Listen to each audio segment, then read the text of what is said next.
They thought I was the professor's favorite. At first, I ignored the whispers, but then the rumors turned ugly. My reputation was collapsing, and I had to choose stay silent or expose the truth. When I first joined college, everything felt like a new world. The campus buzzed with life, groups of friends formed overnight, and professors had their own aura of authority. I was just trying to find my place. I kept my head down, did my assignments on time, and stayed away from drama. That was until I noticed something unusual. My literature professor seemed to notice me a little too much. At first, it was harmless. He'd smile when I answered questions in class, maybe not a little longer than usual, and sometimes, when I raised my hand, he'd call on me immediately, even if 5 other students had their hands up. I didn't think much of it. I told myself I was probably imagining things. After all, I was a diligent student. Maybe he just appreciated the effort. But soon, small signs began to pile up. He'd linger by my desk after class, asking if I understood the lecture. He'd compliment my writing. You have a unique voice. Or, your essays read like professional work. I tried to take it as encouragement, but deep down, a part of me felt uneasy. One afternoon after everyone left, I stayed back to collect some notes. He approached me, smiling warmly, and said, "You should think about publishing your work. You're better than most of the students here." His words should have felt flattering. Instead, they made me shift uncomfortably in my chair. I went back to the hostel that evening, brushing it off. I convinced myself that he was simply a supportive mentor. But the next day, whispers started. In the cafeteria, 2 girls at the next table glanced at me and laughed. I caught one of them mutter, "Of course she gets full marks. She's his favorite." My stomach dropped. I wanted to stand up and defend myself, but my throat tightened. What could I even say? By the end of the week, the rumor had spread across my batch. People started avoiding me. Some classmates rolled their eyes when I spoke in class. My group of friends even joked, "Maybe you should ask your professor for the exam questions in advance." They laughed, but I didn't. Their words stung more than they realized. I kept telling myself it would pass, that people would eventually forget. But the more I ignored it, the stronger it grew. Suddenly, everything I did was being judged. If I scored well, it wasn't because I studied. It was because I had special treatment. If the professor praised my work, it was because he liked me. I'd always wanted to be known for my hard work, not because of someone else's favoritism. And now I felt trapped in a story I didn't write. That night, lying in bed, I asked myself a question I wasn't ready to answer. Should I report him, or should I keep quiet and hope the storm passes? If you were in my place, would you ignore the whispers or confront them head on? The whispers didn't stay whispers for long. They became walls, thick, invisible walls that grew between me and everyone else in class. I used to walk into lectures and slide into my usual seat without thinking twice, but now every step felt heavy. My classmates' eyes followed me, some with curiosity, others with disgust. I could feel the judgment radiating from them, even when nobody said a word. It was as if I had been branded, teacher's pet, the favorite of, the girl with special treatment. At first, I tried to laugh it off. When a friend teased me about scoring full marks again, I forced a smile, pretending it didn't matter. But inside, I wanted to scream. I wanted to tell them how hard I studied, how many nights I stayed awake with coffee and textbooks, how much effort I put into every paper. None of it mattered anymore. To them, I wasn't hardworking. I was just lucky to be in the professor's good graces. The worst part was how my circle of friends began changing. Sneha, my roommate, used to share everything with me, her notes, her secrets, her weekend plans. But slowly, she began excluding me. One Friday, I walked into the cafeteria only to see her laughing with the others at a table, with an empty chair beside them that no one offered me. When I waved, she just gave a quick smile and went back to her conversation.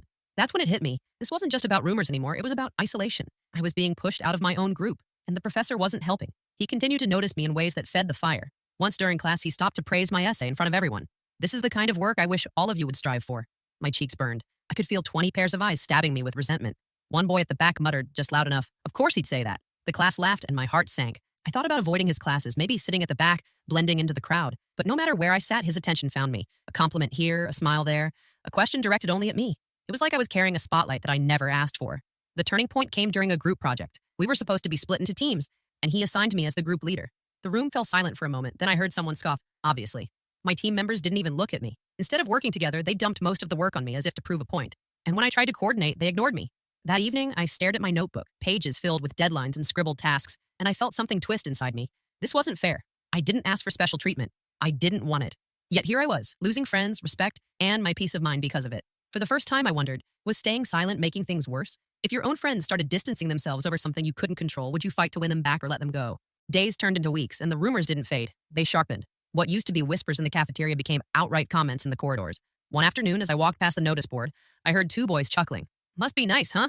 Getting that kind of attention," one said. The other replied, "Yeah, she doesn't even have to try. The professor does it all for her." They didn't lower their voices. They wanted me to hear. My cheeks flushed, but I kept walking, my fists clenched tight. For the first time, I started questioning everything. Was I imagining his attention, or was it real? And if it was real, was it innocent encouragement, or something more? It's strange how doubt creeps in. At first, I defended him in my head. He's just being supportive. He probably sees potential in me. But then I replayed the moments that made me uncomfortable. The way he lingered too close when explaining a passage, how his eyes sometimes stayed on me longer than necessary, or how he always found reasons to keep me after class, even when my questions were simple. The more I thought about it, the less harmless it felt. And yet, the moment I tried to put it into words, I felt guilty. He hadn't done anything wrong, not exactly. Compliments, smiles, extra encouragement. None of that was a crime. But why did my stomach twist every time I remembered it? I tried to confide in Sneha, but she brushed me off. Come on, you're overthinking. If he's helping you, be grateful. Some professors don't even bother to notice us. Her tone wasn't kind. It carried an edge as if she thought I was bragging. That night, I realized I had no one left to talk to. The breaking point came during midterms. After class, he handed me my paper personally instead of leaving it with the stack at the desk. Excellent work, as always, he said, smiling as though it was our secret. My classmates saw it. They didn't even try to hide their sneers. Later that evening, when results were posted, I saw a message scribbled on the back of my desk in black ink. Teacher's favorite, fraud. My throat tightened as I stared at the words. My classmates walked past, giggling, pretending not to notice. I felt my chest tighten with a mix of anger and shame. Was this how people saw me now? A fraud? Someone who couldn't earn success on her own? That night, I couldn't sleep. I lay in bed, staring at the ceiling, my thoughts spiraling. Maybe I should report him, I whispered to myself. But then the other voice inside me argued. Report him for what? For smiling too much? For giving me compliments? For believing in me? Nobody would take me seriously. Worse, they might twist it against me. And so I stayed silent. But deep down, silence was eating me alive. Do you think she's just overthinking his behavior? Or do you believe the professor's attention is intentional? The morning after midterms, everything felt different. The looks were sharper, the whispers louder, the air heavier. It was as though that single word scribbled on my desk, fraud, had given my classmates permission to treat me like one. When I walked into the classroom, conversations hushed. I pretended not to notice, sliding into my seat, but the silence stung. My professor walked in, cheerful as always, but I could feel the weight of my classmates' stares burning into my back. During the lecture, he called on me 3 times. What do you think, Ananya? Do you agree with this interpretation, Ananya? Excellent point, Ananya. Every time he said my name, I shrank deeper into my chair. To him, maybe it was harmless. To everyone else, it was proof. At lunch, the rumors had evolved into something nastier. As I passed a group of seniors, I caught one of them smirking. She must be doing more than just studying, if you know what I mean. Laughter followed. My face burned. I wanted to scream, to tell them they were disgusting, but the words died in my throat. That evening, Sneha finally confronted me. She tossed her books on the bed and sighed. Ananya, people are talking. It's embarrassing to be around you sometimes. Her words sliced through me like glass. Embarrassing? I wanted to ask her if she believed the rumors, if she thought I'd ever do something like that. But her expression told me enough. She didn't trust me anymore. For the first time, anger began to replace my shame. Why was I the one paying the price for something I never asked for? Why was his attention my burden to carry? The breaking point came 2 days later. Our professor announced he wanted me to present my essay at the department seminar. Your writing deserves recognition, he said, his eyes locking with mine like it was some personal victory. The class erupted in whispers, and this time, one girl didn't hold back. Of course. She gets everything handed to her. The room went quiet, waiting to see how I'd react. My hands shook, but I forced myself to stand. I didn't ask for this, and I said, my voice trembling but loud enough for all to hear. If you have a problem, maybe take it up with him instead of blaming me. The professor looked startled, the class stunned. My heart pounded as I sat back down. I had finally spoken, but instead of relief, all I felt was dread. I had crossed a line. Later that night, lying in the dark, I kept replaying the scene in my head. For a moment, I felt proud that I'd defended myself. But another thought gnawed at me. What if this only made things worse? If you were Ananya, would you have spoken up in class? Or stayed silent to avoid more attention? The day after I spoke up in class, the entire atmosphere shifted again, but not in the way I hoped. Instead of clearing my name, my words seemed to fuel the fire. When I walked into the classroom, I could hear faint giggles and whispers ripple across the rows. She finally admitted it, someone muttered. Another voice followed. Yeah, did you see her face? Guilty. My stomach twisted. How could something meant to defend myself sound like a confession in their ears? The professor carried on as usual, but for the first time, I noticed the subtle differences. The way he paused after complimenting me, as if suddenly aware of the tension. The way he avoided my eyes after class. His footsteps quick as he left the room. Was it possible he had realized what was happening? Or was he simply trying to protect himself from the same rumors that haunted me? At lunch, the distance between me and my classmates grew wider. I sat alone, pushing my food around my plate while groups of friends laughed nearby. The laughter felt louder, sharper, as if mocking me. Even Sneha barely spoke to me anymore. Our conversations, once endless, had shrunk to awkward silences and one-word replies. I started noticing the small cruelties. Someone accidentally spilled water on my notebook. My group project submissions were ignored. Once, I left my bag unattended for just a few minutes, and when I returned, my pens and notes were missing. No one admitted to taking them. No one cared. That night, lying in bed, I replayed the professor's words in my mind. Your writing deserves recognition. I wanted to believe he meant it. I wanted to believe I'd earned my place. But then I remembered the smirks, the whispers, the ugly laughter. Was I being naive? Was I reading his kindness wrong? Or was everyone else reading it right? For the first time, I wondered if he was aware of how his attention looked to others. Did he realize that every time he praised me publicly, it isolated me further? Did he see the way the class reacted? And if he did, why didn't he stop? I thought about reporting him again, but fear gripped me. What would I even say? That he gave me too many compliments? That he noticed me more than others? It sounded so weak. Worse, if the administration dismissed me, it would confirm to everyone that I was just a jealous student trying to cover her tracks. I was stuck in a storm I hadn't started and didn't know how to end. But deep down, one thought kept gnawing at me. Maybe silence wasn't the answer anymore. Maybe the only way to survive this was to confront the professor himself and find out if his special treatment was really innocent or something I needed to fear. Do you think the professor is aware of the damage his attention is causing, or is he completely blind to it? I spent the whole night thinking about it, tossing, turning, my mind replaying every moment of his attention, the smiles, the compliments, the way he always called my name first. My chest felt tight. Enough was enough. If I didn't ask him directly, I would never know whether this was innocent encouragement or something darker. The next morning, I walked into class with my heart pounding so hard it felt like everyone could hear it. I avoided his eyes, scribbled notes mechanically, and waited. The moment the bell rang, students rushed out, whispering as usual. I stayed in my seat, gripping my notebook until my knuckles turned white. He looked at me curiously. "Ananya, is something wrong?" That was it, the moment I had dreaded and rehearsed 100 times in my head. I stood up, my voice trembling. "Professor, can I talk to you?" Privately, he nodded, surprised, and led me to his office. The walk there felt endless. My legs felt heavy, my throat dry, but I kept going. His office smelled of books and old wooden furniture, the kind of place that should have felt safe, but to me it felt suffocating. I took a deep breath. "Sir, I need to ask you something." He leaned back in his chair, folding his arms. "Of course. Go ahead." My words came out faster than I planned. "Do you realize that the way you treat me in class is different? Everyone sees it. They think I'm your favorite. They say I don't deserve my grades. They say I'm only getting special treatment because of you." Silence. His face froze for a moment, then softened. "Ananya, I had no idea it was affecting you like this." I bit my lip, fighting the lump in my throat. "It's ruining my reputation. I'm losing friends. People look at me like I'm cheating. I don't know what to do anymore." For the first time, I saw something flicker in his eyes. Guilt. He sighed, leaning forward. "You're right. Perhaps I've been too vocal in praising your work. I never meant to single you out, but I see now how it must have looked. I only wanted to encourage you because your writing truly stands out. But if my actions have caused you pain, I'm sorry." His words caught me off guard. Part of me felt relieved. He hadn't intended harm, but another part of me wasn't satisfied. "Then why didn't you notice? Why didn't you see how they looked at me?" He looked down at his desk, avoiding my gaze. "Sometimes teachers forget that students live in a world beyond grades and essays. I was blind to it. I should have been more careful." The anger that had been boiling inside me softened into something else. Sadness, maybe even disappointment. I'd finally confronted him, but it didn't erase the damage already done. As I left his office, one thing became clear. Even if he promised to change, the rumors wouldn't vanish overnight. The scars were already there. If you were in Ananya's place, would you forgive the professor for being blind or hold him responsible for the damage caused? After that conversation, something shifted in class. The professor stopped calling my name first. He stopped complimenting me. He stopped even looking in my direction. At first, I felt relieved. I could finally breathe again. Maybe, just maybe, things would go back to normal. But the silence that replaced his attention felt colder than before. It wasn't just distance. It was avoidance. Whenever I raised my hand, he'd glance elsewhere. When he read essays aloud, mine was never chosen. He didn't linger after class anymore, didn't ask about my writing, didn't even say goodbye. It should have made me invisible again, right? But somehow it didn't. The class noticed the change instantly and they twisted it. "Oh, guess she got rejected," one boy whispered. Another laughed. "Looks like the special treatment expired." Every comment hit harder than the last. The same people who once accused me of being his favorite now accused me of being dumped. It was cruel, relentless. No matter what I did, I was always the villain in someone's story. A week later, I stayed after class to hand in a late assignment. He barely looked up when I placed it on his desk. "You can leave it there," he said flatly. His tone was formal, almost distant. For a second, I wanted to remind him that I wasn't the enemy, that all I'd wanted was fairness, but I couldn't find the words. When I walked out, I overheard two girls giggling by the door. "She still hangs around his office?" Wow, no shame. That night, I cried. Not the quiet tears I'd been shedding for weeks, but the kind that shake your whole body. I wasn't just tired. I was angry at everyone. At them. At him. At myself for caring so much. Sneha came in halfway through. For a moment, she hesitated, then sat beside me. "Ananya, people are saying weird things again," she said softly. I wiped my face, staring at the floor. "I know," I whispered. She sighed. "You should stop going to his office altogether. Maybe then they'll stop talking." Her words echoed in my head for hours. Stop going. Stop existing. Stop giving anyone a reason to notice you. Was that the solution? To shrink myself until I disappeared? The next morning, I walked into class determined to keep my distance. I avoided his eyes, stayed quiet, turned invisible. And yet I could still feel the glances, the murmurs, the mocking smiles.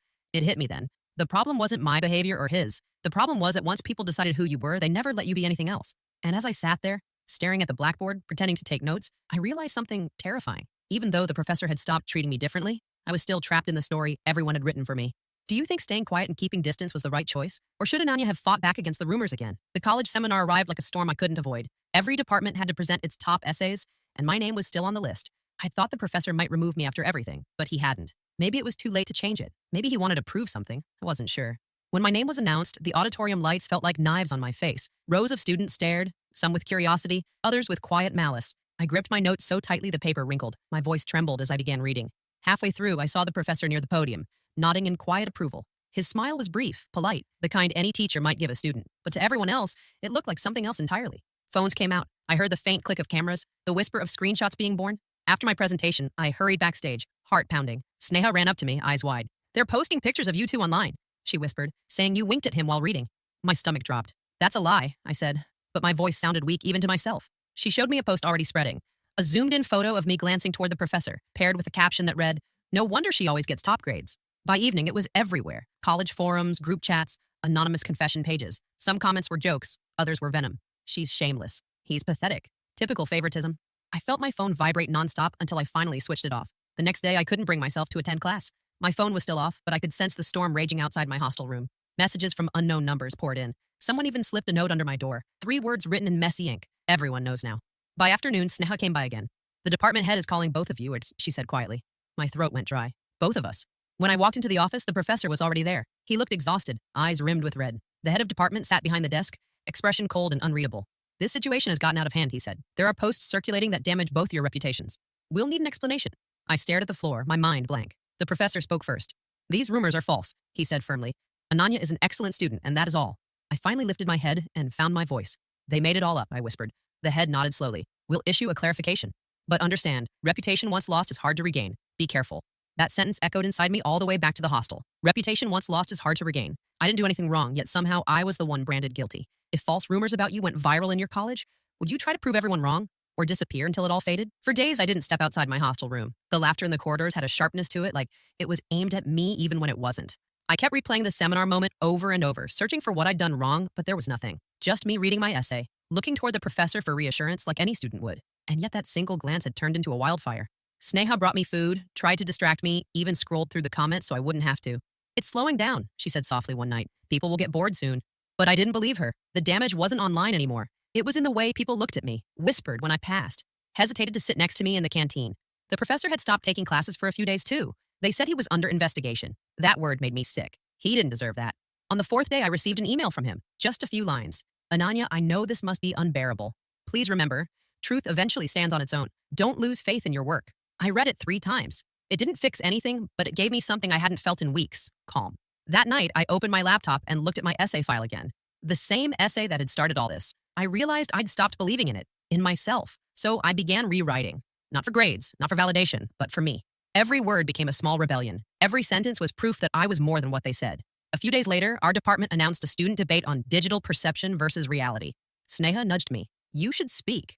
I laughed bitterly. After everything, they'll eat me alive. Exactly, she said. Show them they don't define you. So I signed up. When the day came, the auditorium felt smaller this time. Not because it had changed, but because I had. My palms still trembled, but my voice didn't. I stood there, looked straight at the audience, and said, perception can destroy a person faster than truth can save them. I know that firsthand, the room went silent. For the first time, people actually listened. I didn't mention names. I didn't defend myself directly. I just spoke about what happens when stories spread without facts, how we turn humans into headlines. When I finished, the applause came slowly at first, then louder, genuine. I felt something heavy lift off my chest. Later, as I walked off stage, Sneha whispered, you just changed the narrative. Maybe I did. Maybe silence wasn't weakness after all. It was waiting until the right moment to speak. If you were wrongly judged by your peers, would you confront them directly or let your actions prove who you are? After the debate, I felt lighter, but something still tugged at me. The professor. I hadn't spoken to him since the seminar disaster. I didn't know if I wanted to. Part of me blamed him for putting me in this mess. Another part knew he hadn't meant harm. I found him in the library that evening, stacking papers at his desk. He looked up, surprised to see me, then offered a small, genuine smile. Ananya, he said softly. I wasn't sure you'd come. I took a deep breath. I needed to know. Why did it feel like everything you did made it worse? He leaned back, his fingers intertwining. I realize now how my actions looked. I never intended to single you out or make anyone jealous. I genuinely admired your work, but I see how I could have been more careful. I should have acted differently. I nodded slowly. I kept wondering if you knew the damage you caused. I did eventually, he admitted, but I didn't know how to fix it without drawing more attention. I thought avoiding you would help, but it only made rumors louder. I failed to protect you, and for that, I'm sorry. Hearing him say it out loud didn't erase the weeks of pain, but it helped. Closure doesn't undo the past. It just allows you to breathe again. We talked longer than I expected. About writing, about life, about boundaries. He promised to be mindful of his interactions with students going forward. More importantly, he acknowledged my strength. You've handled this with courage, he said. I'm proud of you, not for what I see in your work, but for how you survived this. Walking back to my hostel, I felt the weight on my shoulders shift. It wasn't gone, but it wasn't crushing me anymore. I realized something important. My reputation isn't dictated by others' whispers, nor by the actions of someone who never intended harm. It's built by how I respond, how I survive, how I rise despite it all. The next day, the rumors had quieted, mostly fading into background chatter. Some classmates avoided me, others remained distant, but I didn't care. I'd spoken when it mattered. I had defended myself in subtle ways, and I had refused to let false narratives define me. I sat at my desk looking at my essay one last time. Every word represented more than just work. It represented my resilience. The story that began with whispers, jealousy, and misunderstanding ended with clarity, with courage, and with truth. Sometimes life places you in the eye of a storm. What matters isn't avoiding it. It's learning to stand tall in the rain and walk out the other side, stronger than before. After going through betrayal, rumors, and misunderstanding, do you think Ananya made the right choices, or would you have done something differently?